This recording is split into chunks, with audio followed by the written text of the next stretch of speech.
બોધિસત્વ symbol of knowledge, શોષિતો, પીડિતો, વંચિતો અને સ્ત્રીઓના ઉદ્ધારક doctor બાબા સાહેબે આપણને કહેલું કે હું યુવાનોને ધર્મ પ્રત્યે બેદરકાર જોઉં છું ત્યારે મારું હૃદય ફાટી જાય.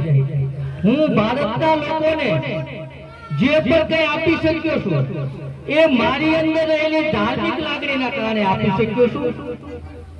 અને એમણે 14મી ઓક્ટોબર 1956 ના રોજ જે દિવસે સમ્રાટ અશોકે બૌદ્ધ ધર્મની દીક્ષા લઈ અને જે દશેરાના દિવસે ડોક્ટર બાબા સાહેબે એ જ દિવસે દીક્ષા લીધેલી, પરંતુ સંજોગો વસાત એ દશેરાએ 14મી ઓક્ટોબર 1956 ના રોજ હોવાના કારણે મહામાનવ બોધિસત્વ ડોક્ટર બાબા સાહેબે પોતાના ગુરુ ચંદ્રમણી થેરો પાસેથી બૌદ્ધ ધર્મની દીક્ષા લઈ આશરે 5 લાખ કરતા વધુ લોકોને બૌદ્ધ ધર્મની દીક્ષા આપી અને જગતની એક મહાન ધર્મ ક્રાંતિ કરી.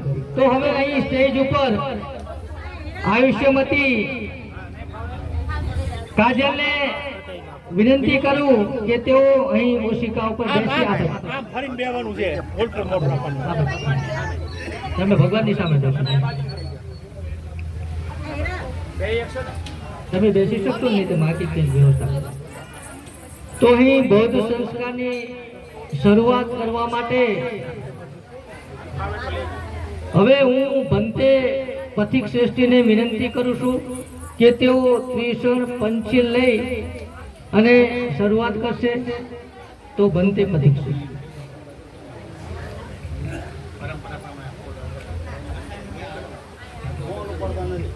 તો સૌપ્રથમ હું આયુષ્યમતી કાજલને વિનંતી કરું કે તેઓ ગૌતમ બુદ્ધના ચરણોમાં પુષ્પ અર્પણ કરશે. તેમજ આયુષ્યમાન અજયને પણ વિનંતી કરું કે તેઓ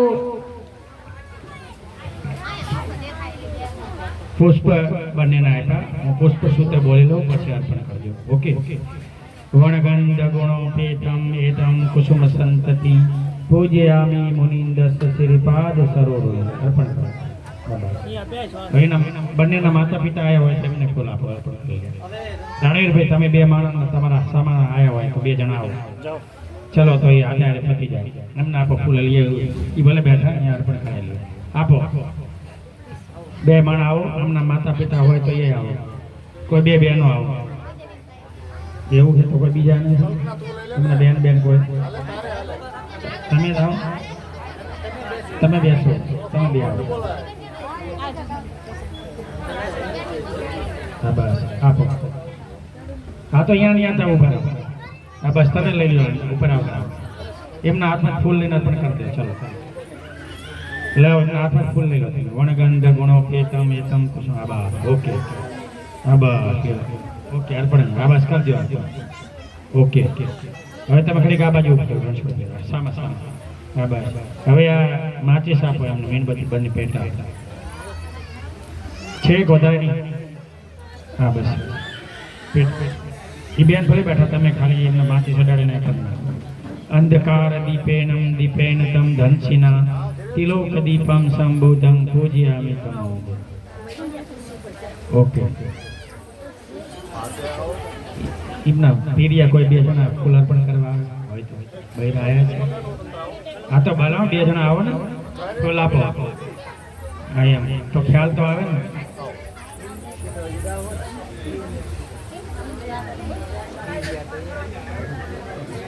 આપો ફૂલ આપો. વણગંધ ગુણો કેતમ એતમ અર્પણ કરો. ઓકે. ઓકે બસ. ઓકે. ચલો બસ. તમે બાબા સાહેબનો હાથ ચડાય. આમને વડીલ નથી ખબર. ઓકે.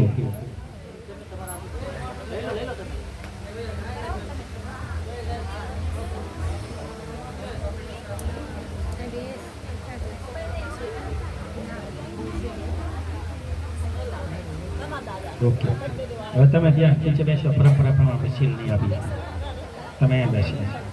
જો નીચે જવો તો જઈ શકો છો જેમ તમને અહીંયા જઈ શકો અહીંયા બેસી શકો જેમ તમને અનુકૂળ લાગે પણ હાર પડી ગયો પાછો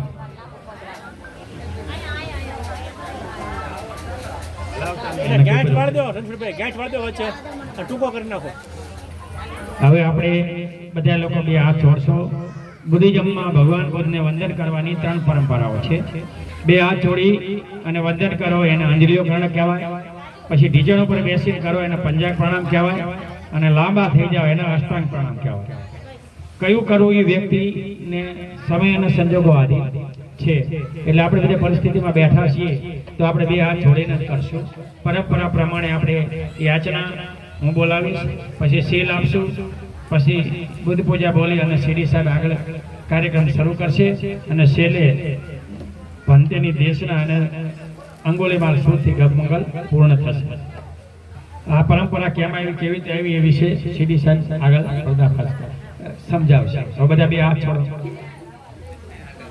સીડી સાહેબ બેન હાથને કંઈક ફૂલ આપો બસ એક એક આમને આપો તમે રાખો બસ બસ બે હાથમાં રાખો ઓકે યાચના પતિ જનું તો અર્પણ કરવું એટલે કરજો બરાબર ત્રણ વખત નમન કરજો મારી પાસે પાઠું નમાજો બુદ્ધં નમામિ ધમ્મં નમામિ સંઘં નમામિ બધા મારી પાસે મોટા અવાજે બોલશો કોઈ વાતો કરતા નહીં ઓકાશ વંદામિ ભંતે ઓકાશ વંદામિ ભંતે દ્વારતેન મય્યા કતં મય્યાકતં સબ અપરાધમ સબ અપરાધમ ખમત મે ભંતે ખમતુ મે ભંતે દ્વિતીયંપી તૃતીયંપી તૃતીયંપિ ઓકાશ વંદામિ ભંતે ઓકાશ વંદામિ ભંતે દ્વારતેન ભારતેન મય્યા કતં મય્યાકતં સબ અપરાધમ અપરાધમ ખમત મે ભંતે ભંતે હું બોલું પછી તમારે બધા આમ ભંતે બોલવાનું છે ખમામી ખમામી ખમામી બોલો આમ ભંતે આમ ભંતે ઓકે હું બોલે મારી પાછળ બોલજો ઓકાશ અહ ભંતે ભંતે તીસરણેન શરણેન સહ પંચશીલમ સહ પંચશીલમ બુદ્ધ પૂજા બુદ્ધ પૂજા પરિત્રાણમ પરિત્રાણમ ધમ્મમ યાચામિ ધમ્મં યાચામિ અનુગં કત્વા અનુગં કત્વા શીલ દેથ મે ભંતે શીલદેચ મે ભંતે દ્વિતીયંપી દ્વિતીયંપિ તૃતીયંપી તૃતીયંપિ ઓકાશ અહ ભંતે તીસરણેન સહ પંચશીલમ બુદ્ધ પૂજા પૂજા પરિત્રાણમ ધમ્મમ યાચામિ યાચામિ અનુગં કત્વા અનુગં કત્વા શીલ દેથ મે ભંતે શીલદેચ મે ભંતે હું બોલું પછી તમારે આમ ભંતે બોલવાનું છે અહમ વંદામિ તમ વંદેથ બોલો આમ ભંતે ભંતે મારી પાછળ બધા બોલશો નમો તસ્સ તસ્સ ભગવતો અરહતો सम्मा संबुद्धस्स सम्बुद्धस्स द्वितीयंपि तृतीयंपि नमो तस्स भगवतो अरहतो सम्मा संबुद्धस्स बुद्धं शरणं गच्छामि धम्मं शरणं गच्छामि संघं शरणं गच्छामि द्वितीयम्पि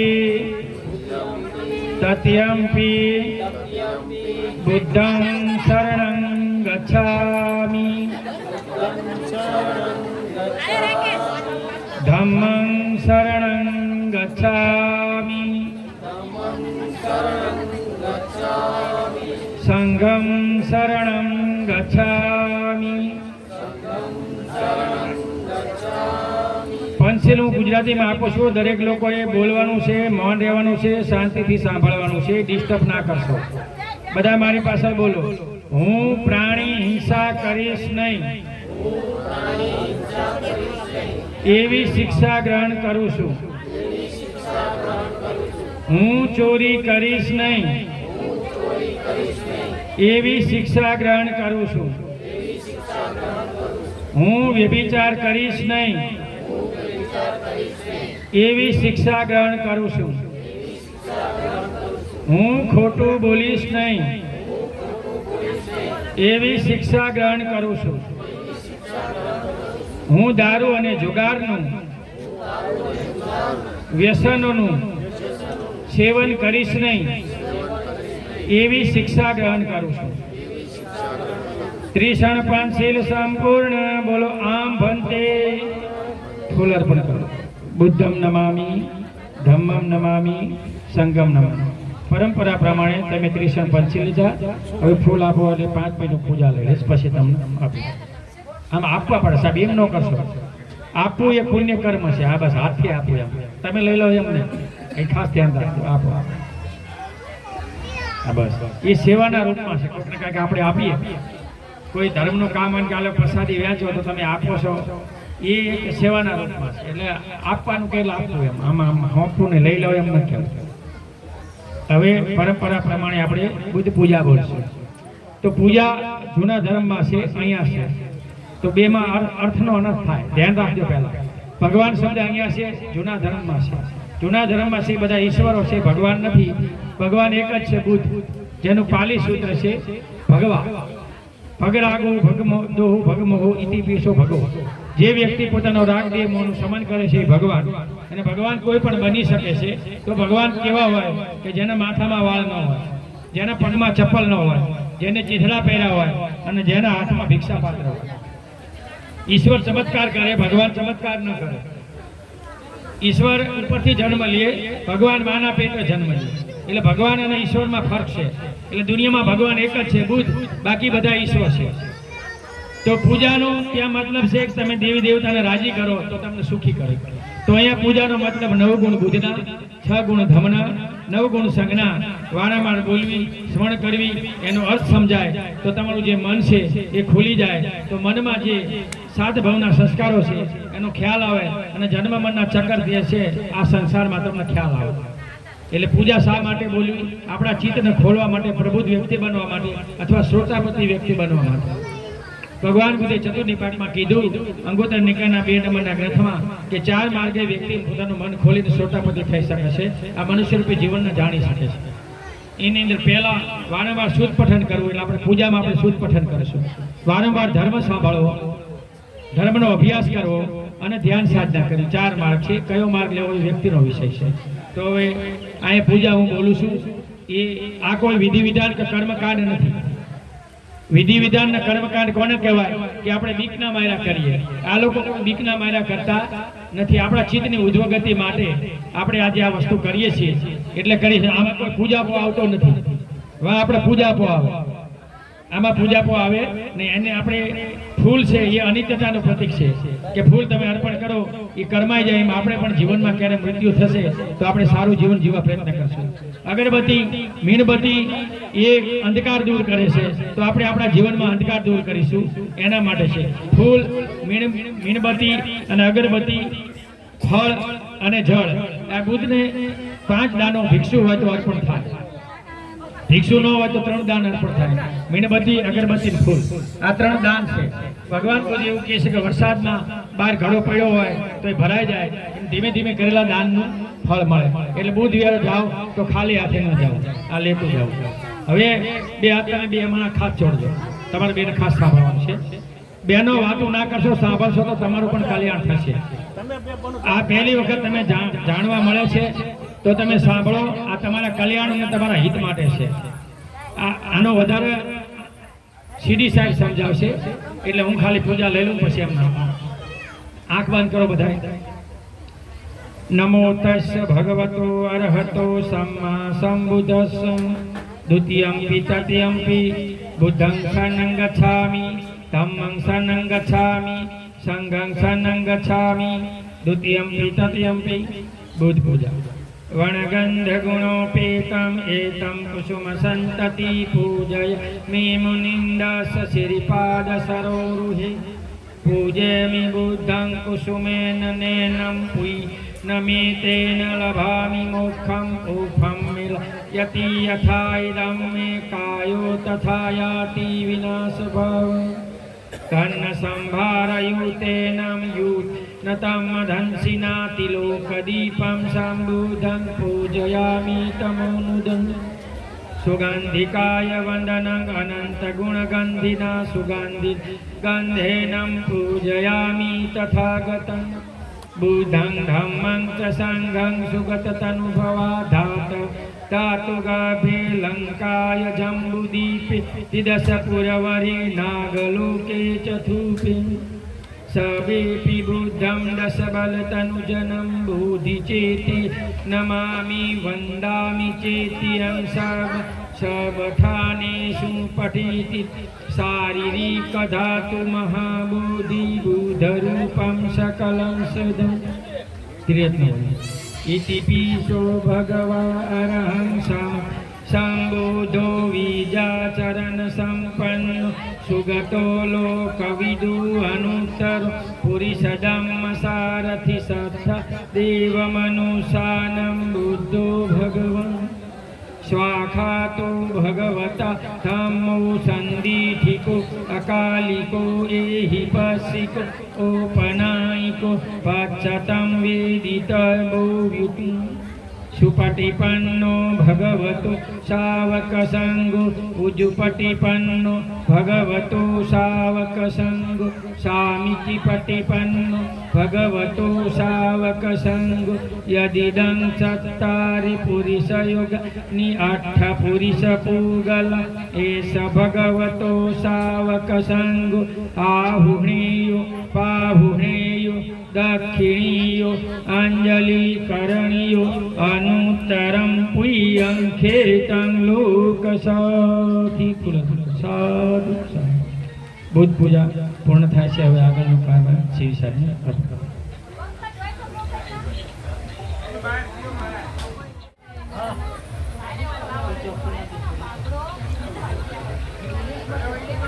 ભંતેજીની અનુમતિથી હવે હું બૌદ્ધ સંસ્કારને આગળ ધપાવું છું. તો અહીં બૌદ્ધ ઉપાસકો અને સમાજના અગ્રણી સન્માન્ય વડીલો, માતાઓ અને બહેનો બેઠેલા છે. તો એમને હાથ જોડીને વિનંતી કરું છું કે થોડીક વાર આપ સૌ શાંતિ રાખજો અને આ બૌદ્ધ સંસ્કાર સાંભળો. અહીં ગભ મંગલ સંસ્કાર એ મહિલા માટે છે કે જે મહિલાના પેટમાં એક બાળક ઉછરી રહ્યું છે અને એ માતાના મંગળ માટે અને આવનાર બાળકના ભવિષ્ય માટે, એના ઉત્તમ મંગલ માટે અને એની પીડાનું શમન થાય એના માટે બૌદ્ધ પરંપરાથી આ બૌદ્ધ સંસ્કાર ચાલ્યા આવે છે. તો અહીં અંગુલીમાલ સૂત પઠન આપની સમક્ષ રજૂ કરું છું, જે આપ તમે કરશો. અંગુલીમાલ સૂત પઠન જે ભંતેજી આ બૌદ્ધ સંસ્કારની અંતમાં રજૂ કરશે. તો અહીં એ પહેલા હું આરતી મંગલોનું પઠન કરું છું. વેદ ગોવર્ધનરાય આપ મને પેલી બુક આપશો, કારણ કે તો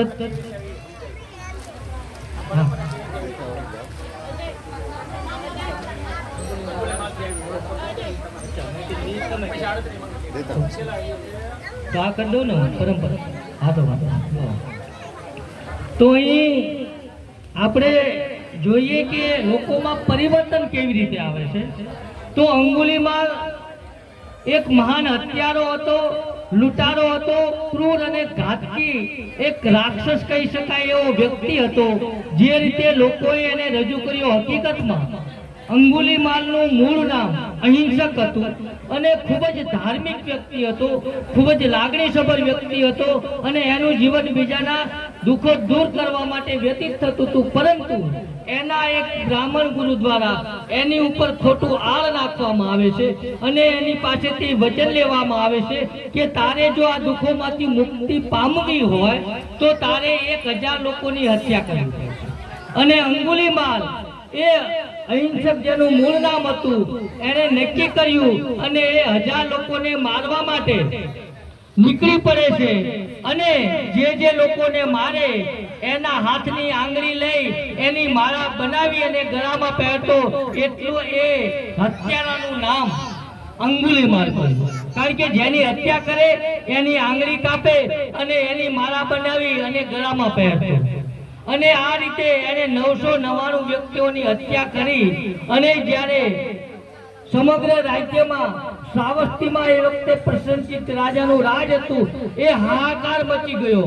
અને આ બાજુ અંગુલીમાલ પોતાની એ 1000મી જે હત્યા કરવાની હતું, પોતાનું પ્રાણ પૂરું કરવાનું હતું, એ પૂરું કરવા માટે નીકળે છે. અને આ બાજુ રાજા પ્રસન્નજીત પણ અંગુલીમાલને ધરપકડ કરવા માટે નીકળે છે. અને એ જ સમયે એ વનમાં શ્રાવસ્તી નગરીમાં તથાગત ગૌતમ બુદ્ધ મહાકરુણાના સાગર તેઓ જાય છે. એમને ખબર પડે છે કે અંગુલીમાલ આવો હત્યારો છે અને એને પોતાનું વચન પૂરું કરવાનું છે અને આજે 1000મા વ્યક્તિનું ખૂન કરવાનો છે, એની હત્યા કરવાનો છે. એટલે જે દિશા તરફ અંગુલીમાલ આવતો હોય, બુદ્ધ એ તરફ પ્રયાણ કરે છે. એટલે ઘણા બધા બૌદ્ધ ભક્તે, બૌદ્ધ સાધુઓ તથાગત ગૌતમ બુદ્ધને સમજાવે છે કે તથાગત એ બાજુ હત્યારો એક ક્રૂર અંગુલીમાલ છે અને તમને પણ મારી નાખશે, એટલે તમે એ તરફ ન જાઓ. બુદ્ધે કીધું કે કદાચ મને ખબર ન હોત તો હું એ બાજુ ન જાત, પરંતુ જ્યારે મને તમે કીધેલું છે તો હવે મારે એ તરફ જવું જોઈએ. કારણ કે એને આ દુઃખમાંથી, એના કર્મમાંથી મારે એને છોડાવવાનો.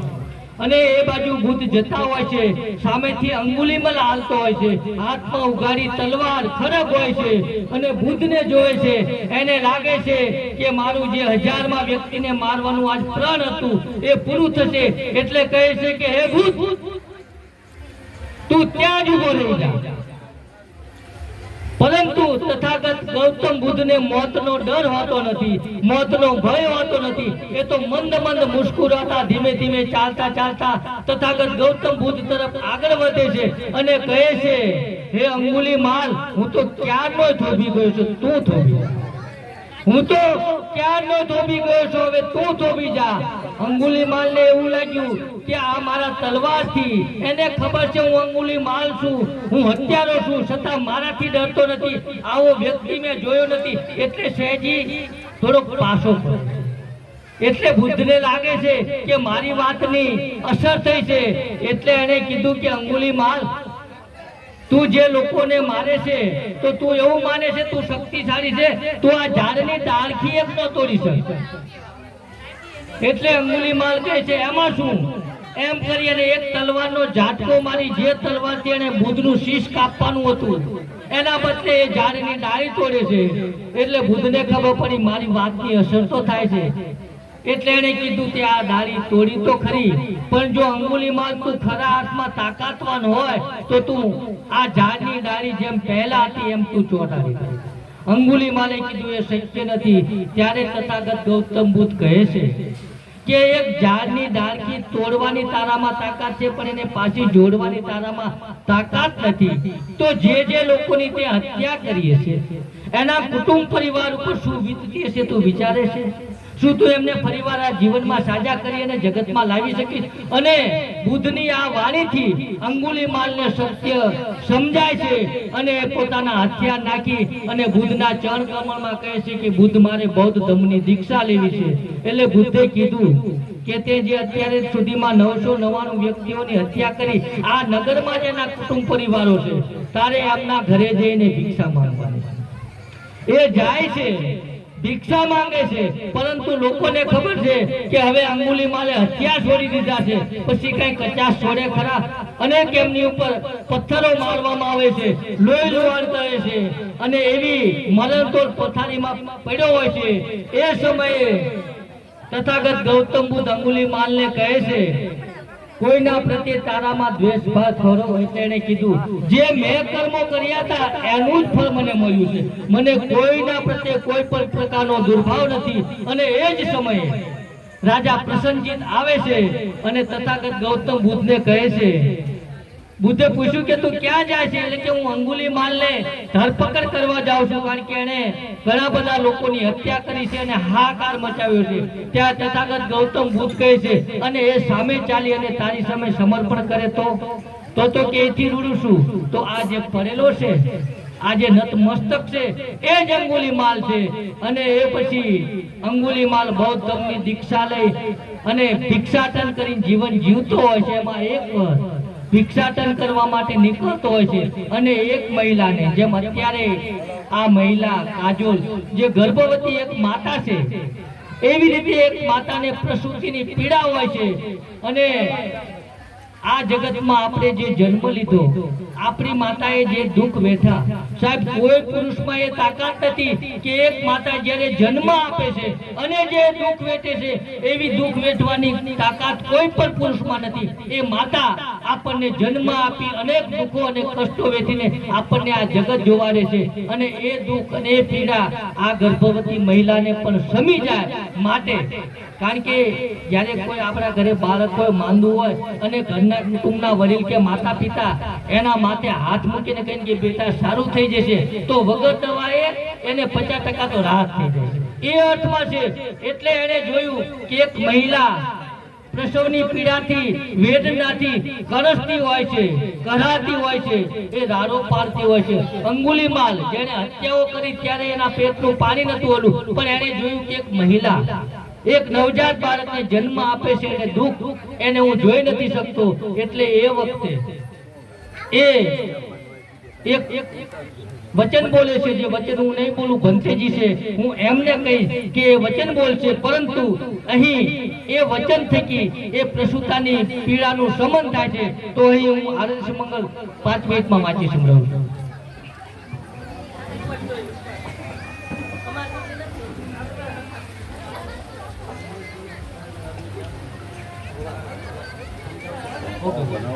તો અહીં આપણે કહીએ કે ભાઈ મંગલ કાર્ય, અને જે ધર્મમાં હતા એમાં 4 મંગલ ફેરા હોય છે. તો એ મંગલ ફેરા શું એ તો આપણને ખબર નથી, પરંતુ બૌદ્ધ ધર્મમાં 38 મંગલ હોય છે, અને એ 38 મંગલને મહામંગલ સૂત્ર કહેવામાં આવે છે, જેનું હું આપની સમક્ષ પઠન કરું છું. અને આ 38 મંગલ એ અહીં ગર્ભ મંગલમાં બેઠેલા કાજોલ કે એમના પતિ અજય માટે કે એમના પરિવાર માટે જ નથી, પરંતુ જે લોકો મહામંગલ સૂત્ર વાંચે છે, અથવા તો જ્યાં સુધી મારો અવાજ થાય છે એ સાંભળનાર દરેક વ્યક્તિના જીવનમાં ઉપયોગી થાય છે, એવા આ મંગલ સૂત્રો છે. તો મહામંગલ સૂત્રનું હું પઠન કરું છું બંતેજીની અનુમતિથી. એવું મેં સાંભળ્યું છે કે એક સમયે ભગવાન સાવસ્તી નગરીના જૈતવનમાં અનાથપિંડક દ્વારા બનાવેલા સંગારામમાં વિહાર કરી રહ્યા હતા. તે વખતે રાત મોટે ભાગે વીતી ગઈ હતી. ત્યારે કોઈ એક દિવ્ય કાંતિવાળો દેવ પુરુષ સમગ્ર જૈતવનને પોતાના દિવ્ય પ્રકાશથી આલોકિત કરતો, જ્યાં તથાગત ભગવાન બુદ્ધ હતા, ત્યાં એમની પાસે આવ્યો. પાસે આવી નમસ્કાર કરીને એક બાજુએ ઊભો રહ્યો. એક બાજુ ઊભા રહેલા તે દેવપુરુષે ભગવાનને આ પ્રમાણે ગાથામાં કહ્યું કે કલ્યાણની ઈચ્છા કરતા અનેક દેવો અને મનુષ્યોએ મંગલ બાબતો પર ચિંતન કર્યું છે, તો એ તથાગત ગૌતમ બુદ્ધ એમાં ઉત્તમ મંગલ કયું તે કહું.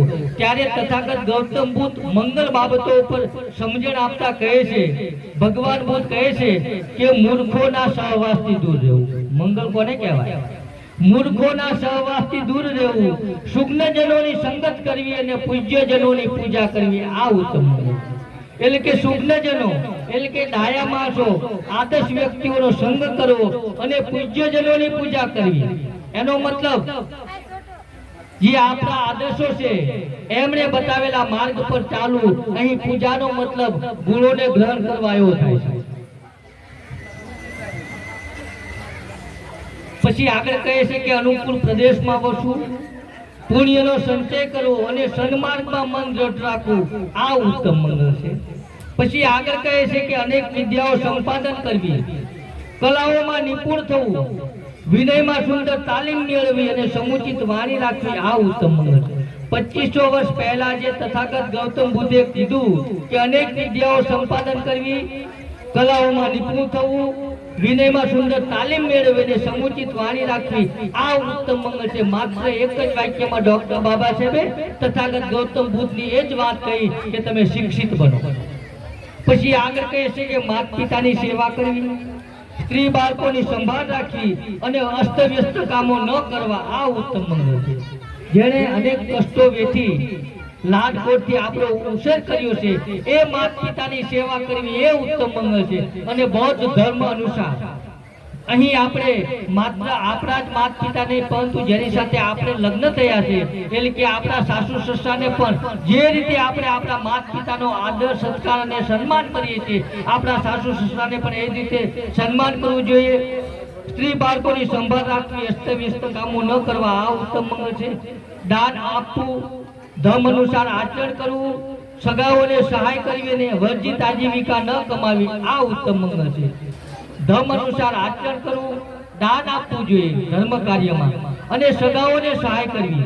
બની શકે કે આપણો સમય સારો હોય ને આપણા સગાવાલા દુઃખી હોય તો આપણે એમને મદદ કરવી જોઈએ અને વર્જિત આજીવિકા ન કમાવી જોઈએ. એવી કોઈ પણ આજીવિકા ન કમાવી જોઈએ જેનાથી વ્યક્તિગત આપણને અને આપણા કુટુંબ પરિવારને નુકસાન થાય. પછી તન અને મનથી પાપોનો ત્યાગ કરવો, મદ્યાથી નશાથી દૂર રહેવું અને ધર્મ કાર્યોમાં પ્રમાદ રહિત રહેવું, આ ઉત્તમ મંગળ છે.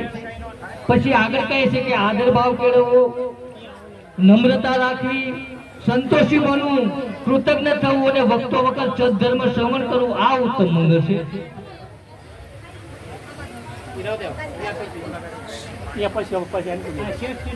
પછી આગળ કહે છે ક્ષમાશીલ બનવું, મૈત્રીપૂર્ણ વચન બોલવા, સમણોના દર્શન કરવા અને સમયાંતરે ધર્મ ચર્ચા કરવી, આ ઉત્તમ મંગળ છે. પછી આગળ કહે છે કે તપ ધ્યાન સાધના કરવા, બ્રહ્મચર્ય કે મૈત્રી, કરુણા, મુદિતા અને ઉપેક્ષાનું પાલન કરવું.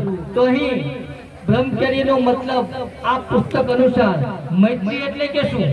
કે જે લાગણી, જે ભાવ, જે હેત, જે પ્રેમ, જે મમતા અને જે વહાલ આપણને આપણા પોતાના સંતાનો ઉપર હોય, એ જ લાગણી, એ જ હેત, એ જ પ્રેમ અને એ જ મમતા તેમજ એ જ વહાલ જ્યારે સમગ્ર માનવ જગત ઉપર ઉત્પન્ન થાય તો એને મૈત્રી કહી શકાય. પછી કે કરુણા, કરુણા એટલે શું? કે અન્યનો દુઃખી થતા જોઈ દુઃખમાંથી બહાર કાઢવાની ભાવનાની સાથે પોતાનું સંપૂર્ણ જીવન એના માટે સમર્પિત કરવું, એને કરુણા કહી શકાય. આપણે જોઈએ કે મહા કરુણાવાન પુરુષ ડોક્ટર બાબા સાહેબે જોયું કે આ દેશમાં હજારો વર્ષોથી ગુલામ, શોષિત, પીડિત, વંચિત સમાજ છે, એટલે એમણે આપણને આ ગુલામીમાંથી, આ દુઃખમાંથી બહાર કાઢવા માટે જગતનું શ્રેષ્ઠ બંધારણ ભેટ આપ્યું અને એમણે એ શ્રેષ્ઠ બંધારણ ભેટ આપવાની સાથે સાથે જગતનો એક મહાન ધર્મ ભેટ આપ્યો. ડોક્ટર બાબા સાહેબ કહે છે કે સૌથી મોટામાં મોટી માનવ સેવા જો કોઈ હોય તો એ બૌદ્ધ ધર્મનો પ્રચાર અને પ્રસાર છે. તો એ મહાકરુણાવાન ડોક્ટર બાબા સાહેબે જેણે પોતાના 4 બાળકોને કુરબાન કરીને આપણને જે સંવિધાન આપ્યું છે, એટલે કીધું કે મૈત્રી, કરુણા, મુદિતા અને ઉપેક્ષા, એટલે કે સુખ અને દુઃખ બંને પરિસ્થિતિમાં જેનું મન વિચલિત નથી થતું. બની શકે જીવન છે ક્યારેક સુખ પર હોય અને ક્યારેક દુઃખ પર હોય, પણ સુખ અને દુઃખ બંને પરિસ્થિતિમાં જેનું મન વિચલિત નથી થતા, તેમજ અન્યના સુખે સુખી અને અન્યના દુઃખે દુઃખી. બની શકે કે કોઈના દુઃખમાં ક્યારેક આપણે સહભાગી બની શકીએ, પણ કોઈનું સુખ નથી જોવાતું. આપણો 1 કરોડનો બંગલો જો બાજુમાં બીજો કોઈ 1 કરોડ 2 કરોડનો મકાન બનાવે તો આપણે અહીંયાથી એક ઈંટ નથી લઈ જતો, એક સિમેન્ટની થેલી નથી લઈ જતો, પણ આપણને ઈર્ષ્યા થાય. તો આ ઈર્ષ્યા ભાવ કાઢવાની વાત છે. તો અહીં બ્રહ્મચર્ય કે મૈત્રી, કરુણા, મુદિતા અને ઉપેક્ષાનું પાલન કરવું, આર્ય સત્યનું દર્શન કરવું અને નિર્વાણનો સાક્ષાત કરવું, આ ઉત્તમ મંગળ છે. પછી આગળ કહે છે લાભ હાનિ, યશ અપયશ, નિંદા પ્રશંસા અને સુખ અને દુઃખ એમ 8 પ્રકારના લોક સ્વભાવની સાથે પ્રસંગ આવતા જેનું ચિત્ત અસ્થિર થતું નથી પણ શોક રહી નિર્મળ અને સુખરૂપ રહે છે, આ તેમનું ઉત્તમ મંગળ છે. આ પ્રમાણે આડત્રીસ મંગલ બાબતોનું આચરણ કરતા કોઈ પણ જગ્યાએ પરાભવ પામતા નથી, સર્વત્ર કલ્યાણ મેળવે છે અને આ તેમનું ઉત્તમ મંગળ છે. તો અહીં હું ચંદ્રપાલ બૌદ્ધ કરુણામૂર્તિ બુદ્ધવિહાર આટલી વાત કહી અને મારી વાણીને વિરામ આપું છું અને પંતે પથિક શ્રેષ્ઠને વિનંતી કરું છું કે તેઓ હવે આગળની કાર્યવાહીનો દોર સંભાળે. પંતે પથિક પૂજનો એક ઉદ્દેશ્ય હતો કે 10 મંગલો પાછળ વ્યક્તિગત ધર્મ દેશનાઓ થાય પણ એ નથી થતી. વિદ્વાન ભિક્ષુઓ ગુજરાતમાં નથી. 3 મંગલો એવા છે સીડી સાહેબ કે જેમાં બૌદ્ધોએ ભિક્ષુનો આગ્રહ રાખવો જોઈએ, કારણ કે એ ભિક્ષુથી બન્યા. પહેલું આ ગભ મંગલ જે અંગુલિમાલથી પરંપરા આવી, બીજું પરિત્રાણ પાઠ જે આનંદ ભગવાને આદેશ આપ્યો અને શરૂ થયું, અને ત્રીજું પુણ્યનું મુદન ખુદ ભગવાન બુદ્ધ ગયા હતા સંઘ લઈ. તો 3 મંગલો એવા છે જે બુદ્ધિઝમમાં ભિક્ષુથી કરવામાં આવે છે. તો અહીંયા મંગળનો ઉદ્દેશ ભગવાનનો એટલો હતો કે પૂજા પરિત્રાણના સૂત્રો તમે ઓછા બોલો પણ વ્યક્તિગત દેશનાઓ થવી જોઈએ. દેશના ત્યારે જ સફળ થાય કે વ્યક્તિ બુદ્ધિઝમને ભણેલો અને વિદ્વાન હોય. શુદ્ધ પીઠક, વિનય પીઠક, અભિધમ આ 3 જે ગ્રંથો છે એ ભણેલા વિદ્વાન ભિક્ષુઓ ઓછા છે. એટલે ભગવાન એમ કહે છે કે પરિત્રાણ પાઠ હોય તો 38 મંગલ પર દેશના થવી જોઈએ, મૃત્યુ મંગલ હોય તો 67 પર દેશના થવી જોઈએ, લગ્ન હોય અથવા ગભ મંગલ હોય તો 12 અવનતિ પર દેશના થવી જોઈએ. દેશના વગર સમાજમાં સુધાર ના થાય. અને છેલ્લે હું મારું વક્તવ્ય 10 મિનિટનું પ્રવચન અને 5 મિનિટની બોલી 15 મિનિટ આપણે 12 વાગ્યા પહેલા પૂરું કરી નાખશું. બરાબર, 1 કલાકનો સમય નથી લીધો, ગરમી છે એટલે. બરાબર, તો અહીંયા હું 12 અવનતિ ઉપર બોલીશ, તમે બધા શાંતિથી સાંભળશો. જેને ભગવાને પરાભવ શું કીધું છે. પરાભવ એટલે શું? પરાભવ એટલે પડતી. આપણી પડતી કેમ થાય, આપણી ઉન્નતિ કેમ ન થાય, તો એના માટે જે સૂત છે એ ભગવાને બતાવ્યું છે, એ જીવનમાં આપણે ઉતારવું જોઈએ. એવું મેં સાંભળ્યું છે, એક વખત ભગવાન શ્રાવસ્તીના અનાથપીઠકના જેતવનના વિહારમાં હતા, ત્યારે એક રાતના સમયે એક દેવતા રાતની બિંદરી પર અહીંયા આવી અને ભગવાન પાસે આવીને ઊભી રહી અને એને અભિવાદન કરી, એટલે કે વંદન કરી. એક બાજુ ઊભી રહીને ભગવાનને કીધું કે હે ભગવાન, મનુષ્યને અવનતિ પડતી ઉપર લઈ જનાર અને ઉધ્વગતિ ઉપર લઈ જનાર શું છે એ તમે મને બતાવો. તો એ પરાભવ સૂત્રની અંદર 12 એવા કર્મો છે જે માણસને અવનતિ કરે છે, પડતી કરે છે. તો એ લોકો આ 12 કર્મો તમે ન કરો, એનો ઉપદેશ જે ભગવાને આપ્યો છે એ હું તમને ગુજરાતીમાં સમજાવું છું. તો ભગવાન એમ કહે છે કે જે માણસ ધર્મ દ્વેષી હોય એની અવનતિ થાય અને ધર્મ પ્રેમી હોય એની ઉદ્ધવગતિ થાય. એટલે પોતાના ધર્મની નિંદા ટીકા ઓછી કરી. અમે જોતા હોય ઘણા લોકો સાંભળીને કાનમાંથી કાઢતા શીખે. તમને ન ગમે તો મૂકી દો. આગળ ભગવાન બતાવે છે, બીજું કારણ બતાવે છે કે જેને દુર્જન પ્રિય હોય, સજ્જનો પ્રિય ન હોય એની પડતી થાય. કે શરાબી મિત્ર હોય, જુગારી મિત્ર હોય, દારૂડિયા મિત્ર હોય અથવા હગાવાલા હોય તો તમારી પડતી થાય. તો આવા હગાવાલા મિત્રોથી સેટું રહેવું એવું ભગવાન બુદ્ધ કહે છે. આવું કોણ કહે છે? ભગવાન બુદ્ધ. જો તમે એવા મિત્રો હગાવાલાનો સંગ કરશો તો તમારી પડતી થાય. આગળ ભગવાન બતાવે છે કે કોઈની જીવનમાં ક્રોધી ન રહેવું, હુઈ ન રહેવું, આળા ન કરવી, આ પણ અવનતિ છે. સમય સમયે એનું કામ કરવું કે આજ ટાઈટ થયું, આજ મોડું થયું, આજ ખવાઈ ગયું, એમ કહીને વણવાનું મૂકી દેવ તો કોઈ દી કાંઈ વળે નહીં. એટલે સમય સમયે કામ કરવું પડે. તમારે ફેરી મારવા જાઓ તો બહુ ગરમી છે, ગાડી લઈને નથી જાવ તો ના, પાણી ઝારે લઈ જાઓ. સમય સમયે જવું જોઈએ. આળસ કરશો તો તમારી પડતી થાય, ક્રોધ કરો તો તમારી પડતી થાય, કામ ના સમય કરો તો તમારી પડતી થાય. એટલે સમયનું કામ કરવું જોઈએ. આવો ભગવાન બુદ્ધનો ઉપદેશ છે. આગળ એમ કે જે માણસો સમર્થ હોય અને માતા પિતાને ન પાલવે એની એ પડતી થાય. એટલે ભગવાન બુદ્ધ એમ કહે છે જે ભૌતિક સુખી છે એને માતા પિતાને સાચવવા પડે, નાના નહીં. આપણે તેમ કે નાનો જ સાચવો નહીં, નાનો મોટો નહીં, ભૌતિક સુખી હોય એને સાચવવા જોઈએ. અને ન સાચવે તો અહીંયા અંગભંગ, ધનહાનિ અને બીમારી આવે. આ ભોગવવું પડશે આ જન્મમાં. એટલે કોઈની માતા પિતાને દુખી કરતા નહીં. આવું ભગવાન બુદ્ધ અવનતિમાં કહે છે, અવનતિ સૂત્રની અંદર. આગળ ભગવાન એમ કહે છે કે ચોથું કારણ બતાવે છે કે કોઈ સાધુ સંતોને અથવા હગાવાલાને ખોટું બોલીને પૈસા લેવો અને છેતરો તોય તમારી પડતી થાય. એટલે કોઈ ખોટું બોલીને છેતરવા નહીં. આ હાથમ હાથમાં મારી પાસે ઘણા આવે, લાવો ને તહેવાર કરવા નથી, ઉચિત આપો અને લઈ જઈને જુગાર રમો. એટલે આવું ન થવું. ખોટું બોલીને કોઈ દી લેવાય, સાચું બોલીને લઈને સાચું જીવાય. નકર તમારી પડતી થાય ખોટું બોલીને કરો તો, છેતરો તો. સાધુ સંતોના ભાઈઓના સમાજના એટલે ખોટું ના કરતા. આગળ ભગવાન એમ કહે છે કે બહુ સુખી હોય, ઘણી સંપત્તિ હોય, પણ લોભ કરે, દાન ધર્મ ના કરે, એકલો જ ખાય, એની પડતી થાય. એટલે લોભ કરાય નહીં, થોડાક માં થોડુંક દેવાય. તમે 40-50 વર્ષ પાછા જાઓ એટલે આપણા બાપ દાદા લોભી નતા, દાની હતા. થોડાક માં થોડુંક આપે. દાનપતિ, 3 પ્રકારના દાન વ્યક્તિ આવે, દાન દાસ, દાન સાન, દાનપતિ. તો આપણા બાપ દાદા દાનપતિ હતા. 40 વર્ષ પાછા જાઓ, પેલા ગુજરાતી બામણ આવે એને રોટલો આપતા ને કે નહોતા આપતા, ખાટલો આપતા, હેઠે હોવો પણ ખાટલો આપતા. આમાં કોઈ એમના ભજન હોય, કોઈ આમંત્રણ આવ્યું હોય, ન જવાય તો અમારા આઠાના ફલાણા ભાઈના 50 પૈસા આલ્યો, કાલ રૂપિયો મોકલાવતા. સાચું ખોટું? આ સમાજ દાનપતિ હતો, દાન દાસ નહીં, દાનપતિ હતો. એટલે 40-50 વર્ષ પાછા જાઓ એટલે આ સમાજ બહુ જ હતો. અત્યારે આપણે બહુ જ નથી. એના ઘણા સૂત્રો આવે, હું આગળ કહીશ. એટલે ભગવાન એમ કહે છે કે આ કાયા 90% માની 10% પિતાની છે. શું કીધું?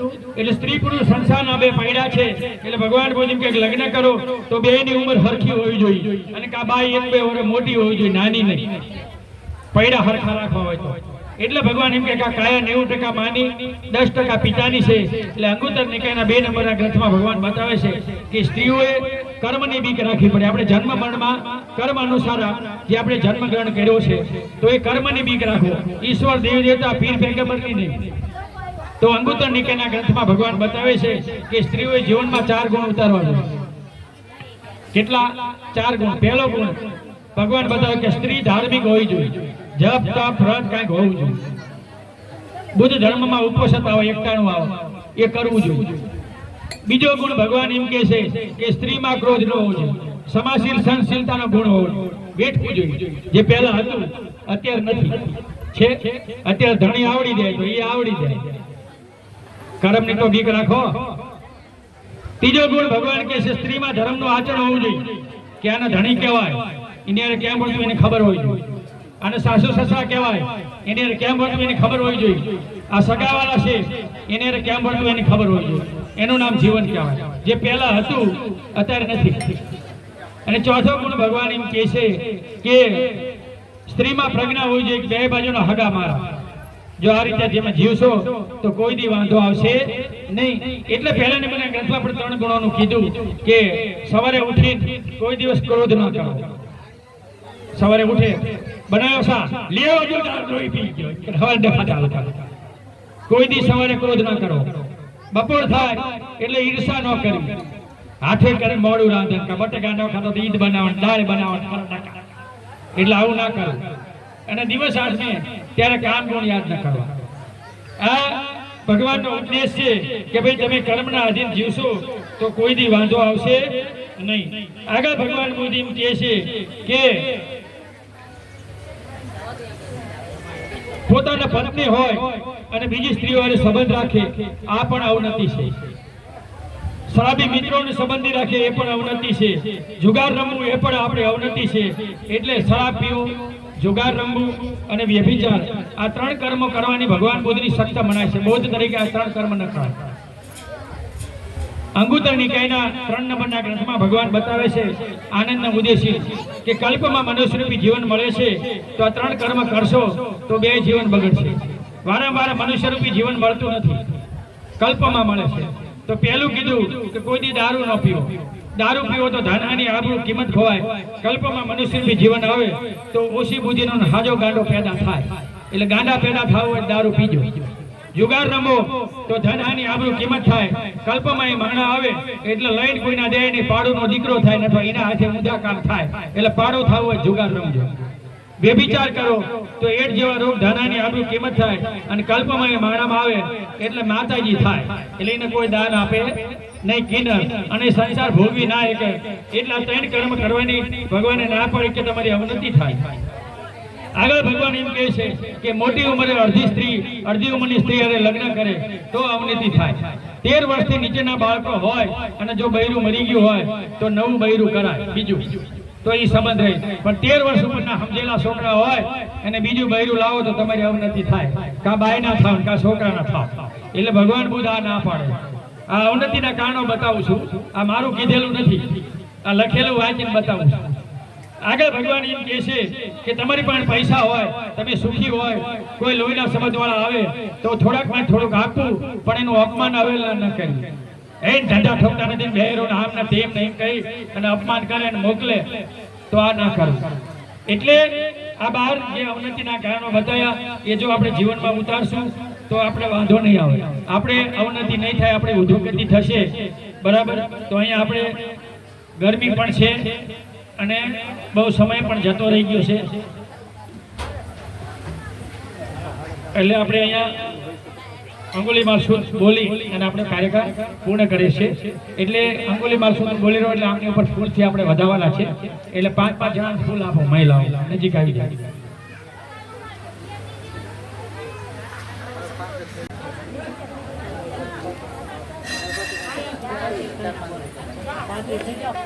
અંગુલીમાલ સૂત્ર જે દેશના હતી એ આજથી 2500 વર્ષ પહેલા અંગુલીમાલથી આ પરંપરા આવી, જે ગભમંગલ પરંપરા કહેવાય. કે અંગુલીમાલ જ્યારે ભિક્ષુ બન્યો અને ભિક્ષા માંગવા જતો તો એના કપડા ફાડી નાખતા, એનું પાત્ર ફાડી નાખતા, એના મારતા, પણ એને ક્રોધ ના કર્યો. એક વખતે ભિક્ષા માંગીને આવતો હતો તો એક જગ્યાએ એક સ્ત્રી રોતી હતી અને ત્યાં કેટલી હુવાવણી સ્ત્રીઓ હતી. તો એને પૂછ્યું કે શું છે, કે આ સ્ત્રીના અવળું બાળક છે. એટલે તરત એનામાં કરુણા આવે છે. એ દોડીને ભગવાન પાસે જાય છે અને જેને 999 માર્યા એ ભગવાનને જેને કહે છે કે આવી રીતે એક સ્ત્રીના દુઃખ છે. તો ભગવાને જેને કીધું કે જા તું જઈને કે જ્યારથી આર્ય જન્મમાં હું જન્મો મેં કોઈ પાપ ન કર્યું હોય તો આ સ્ત્રીનું કલ્યાણ થાય. આર્ય જન્મ એટલે ભિક્ષુ. તરત એ જાય છે, એમ કહે છે કે એ સૂત્ર બોલે છે અને એ સ્ત્રીને પ્રસૂતિ થાય છે. એટલે ત્યારથી બુદ્ધિઝમમાં ગભમંગલ પરંપરા આવી અને એ ભિક્ષુ હોય અને એ સૂત્ર બોલે છે કે જેથી આ સૂત્ર બોલવાથી સુવાવડ થાય એ સારી રીતે વ્યવસ્થિત થાય અને કોઈ ખોટા ખર્ચા કે કોઈ એવું ના થાય.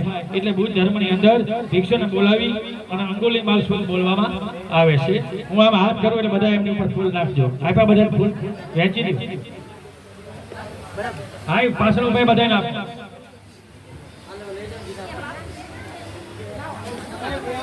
ત્રણ સૂતો છે એટલે 3 વખત નાખજો. 3 વખત હું આમ કહું નાખજો. એમ બેન બરાબર. ઓકે. પરિતંગ અયં ભણંસ નિસંથાન ધુવનં ઉદકંપી વિનાશેતિ સર્વમેવ પરિસય. ઓકે. સોથિના ગર્ભઉઠાન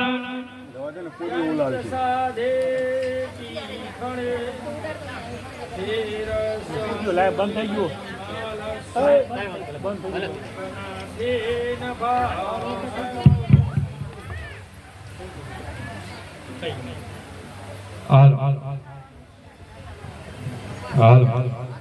ઓકે.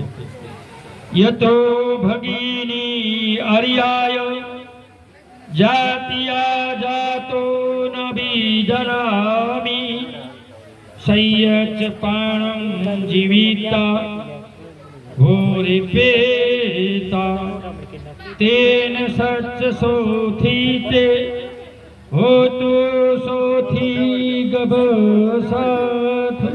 બોલો સાધુ સાધુ સાધુ. હવે બધા નીચે બેસી જશો. હા, નાખી દેવા. ઓકે. બધા પૂર્ણ કરીએ ને? ઓકે, નીચે બેસજો. બધા બે હાથ જોડશો, બધા બે હાથ જોડશો, મારી પાછળ બોલજો. આપણે પૂર્ણ કરીએ છીએ. બુદ્ધ ઉપર મને શ્રદ્ધા છે. બોલો, ઉપર મને શ્રદ્ધા છે. તમે આ છો. બુદ્ધ ઉપર મને વિશ્વાસ છે. ઉપર મને વિશ્વાસ છે. બુદ્ધ ઉપર મને આસ્થા છે. બુદ્ધ મારી સાથે છે. બુદ્ધ મને શક્તિ આપે છે. મને શક્તિ આપ્યા છે. બુદ્ધના આવિર્ભાવથી, બુદ્ધના આવિર્ભાવથી, બાબા સાહેબની કરુણાથી, બાબા સાહેબની કરુણાથી, ભંતેની કરુણાથી, ભંતેની કરુણાથી, માતા પિતાની કરુણાથી, માતા પિતાની કરુણાથી, વડીલોની કરુણાથી વડીલોની કરુણાથી આજે અમે આજે અમે ગુજરવદી ગામે ગુજરવદી ગામે કાજલબેનના કાજલબેનના ગભમંગલ ગર્ભમંગલ સમયે સમયે હાજર રહી હાજર રહી જે શીલ લીધા, જે શીલ લીધા, પૂજા સાંભળી, પૂજા સાંભળી, ધર્મ સાંભળ્યો, ધર્મ સાંભળ્યો, એ પુણ્ય પુણ્ય કાજલબેનને કાજલબેનને અર્પણ કરીએ છીએ. કરીએ છીએ. એનું આવનાર અને આવનાર બાળક અને માતા માતા બંને બંને સુખી થાય, નિરોગી થાય, એમનું કલ્યાણ થાવ, કલ્યાણ થાવ, એમનું મંગલ થાવ. એમનું મંગળ થાવ. નથી મે શરણમ અયમ નથી શરણમ અયમ બુદ્ધો મે શરણમ વરમ શરણમ વરમ એતેન સચ્ચવજેનમ એતેન સત્યવદેનમ હોતુ મે જય મંગલમ. નથી મે શરણમ અયમ ધમ્મો મે શરણમ વરમ એતેન સચ્ચવજેનમ હોતુ મે જય મંગલમ.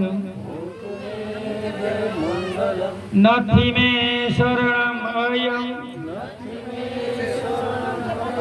સંઘો મે શરણમ વરમ એતેન સચ્ચવજેનમ હોતુ મે જય મંગલમ. નમો બુધાય, નમો ધમાય, નમો સંઘાય. સાધુ સાધુ સાધુ. 3 વખત વંદન કરો. બુદ્ધમ નમામિ, ધમ્મં નમામિ, સંઘમ નમામિ, ભીમં નમામિ. સાધુ સાધુ. ભાષાના કારણે